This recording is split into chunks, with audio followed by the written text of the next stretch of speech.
जिंदगी के सफर में गुजर जाते हैं जो मकाम, वो फिर नहीं आते, वो फिर नहीं आते। 60 नंतरचे वेळ. मित्रांनो, आत्ता आपण गाणं ऐकलंत.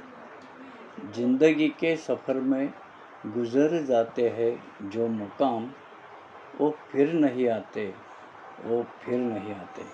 खरोखर मित्रांनो, या गाण्यातील संदर्भ थोडा वेगळा असला तरी आपण आपल्या जीवनासाठी या गाण्याचा एक वेगळा अर्थ लावला पाहिजे की जीवनातील प्रत्येक क्षण नीटपणे हाताळला नाही तर तो क्षण निसटून जातो आणि पुन्हा किती प्रयत्न केला तरी पुन्हा ते क्षण येत नाही, पुन्हा ती वेळ येत नाही.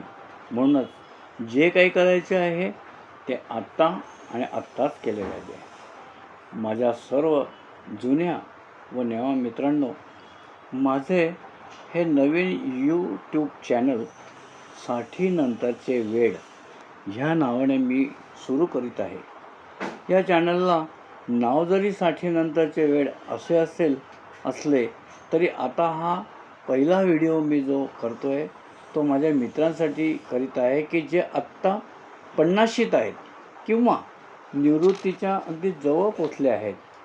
बाकीच्यांसाठी मी किंवा नंतरच्या वयातल्या मित्रांसाठी माझ्या पुढील व्हिडिओसाठी त्यांना थांबावं लागणार आहे. तर मित्रांनो, तुम्ही तुमच्या नोकरीत आता खूप बिझी असाल, रोजचे धकाधकीचे जीवन तुमचे सुरू असेल, संसार पाठीमागे लागलेला आहे, थोडे स्थिरावले असाल, तसेच तुमची मुली कॉलेजमध्ये असतील किंवा कॉलेज पूर्ण करत असतील आणि नोकरीच्या शोधात असतील. कदाचित काही मुलांना नोकरी लागली असेल तर तुम्हाला आत्ता काही काळ थोडं थांबलं पाहिजे. का तर स्वतःसाठी आपण वेळ काढायला लागणार आहे. आता तुम्ही काय करायचे आहे हे सांगणेच म्हणजे आत्ता तुम्ही काय करावे हे सांगण्यासाठीच हा व्हिडिओ आहे. 50शी म्हणजे थोडे स्थैर्य व विचार करण्याची, भविष्यात काय करावे ह्या विचारांसाठी योग्य वेळ आहे. असे समजा की तुम्ही उद्याच निवृत्त होतात, नाही होत नाही आहेत पण होत आहात किंवा तुम्ही विहारच घेणार आहात. अशा वेळी तुमच्यापुढे सर्वात मोठा प्रश्न जर कोणता असेल तर उद्यापासून काय करावयाचे, निवृत्त झाल्यावर माझे काय प्लॅनिंग आहे.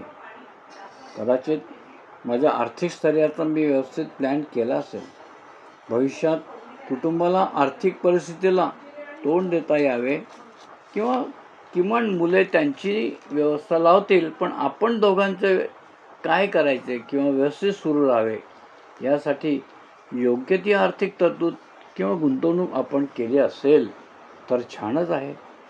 खरा प्रश्न आहे तो यापुढे वेळ कसा घालवायचा म्हणजे निवृत्तीनंतर. कारण आता निवृत्ती जवळ आले असे तुम्ही समजा आणि आपण दोघांनी काय केले म्हणजे भविष्यात आपला वेळ सुखाने आणि आनंदाने जाईल. तर मित्रांनो, या विचाराला चालना देण्यासाठीच हा व्हिडिओ मी तुमच्यासाठी करत आहे. हो, तर मित्रांनो, तुम्हाला आत्ताच कुठला तरी छंद, एखादा नाद लावून घ्यावा लागेल. म्हणजेच तुम्हाला आता तुमच्या अंतरंगात डोकावून मी काय करू शकतो, मला काय करावयाला आवडेल, माझी आवड कोणती आहे, मला कोणता छंद आहे आणि सर्वात महत्त्वाचे मला काय येते.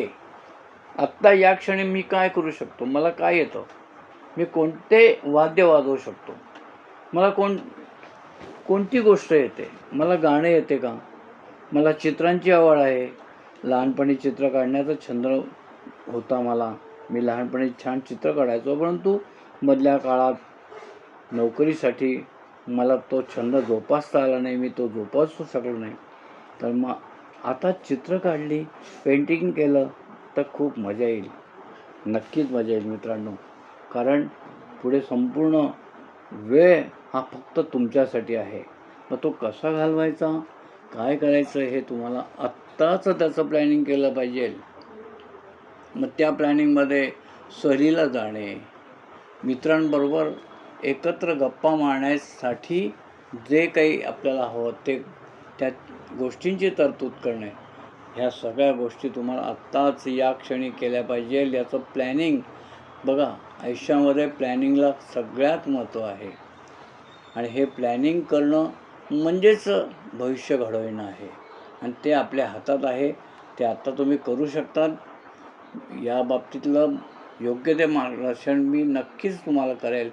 पुढल्या व्हिडिओची त्यासाठी तुम्हाला वाट पाहावी लागणार आहे. तर या व्हिडिओला तुम्ही जास्तीत जास्त लाईक करा, सबस्क्राईब करा आणि आपल्या या वयाच्या मित्रांना आपण शेअर करा आणि सांगा की आता चंद्रकांत वैद्य सर आपल्याला पुढच्या व्हिडिओमध्ये सांगणार आहेत की भविष्यात काय करावे, कसं प्लॅनिंग आखावे, निवृत्तीचा काळ कसा घालवावा ते आपल्याला सांगणार आहेत. त्यासाठी तयार राहा. नमस्कार.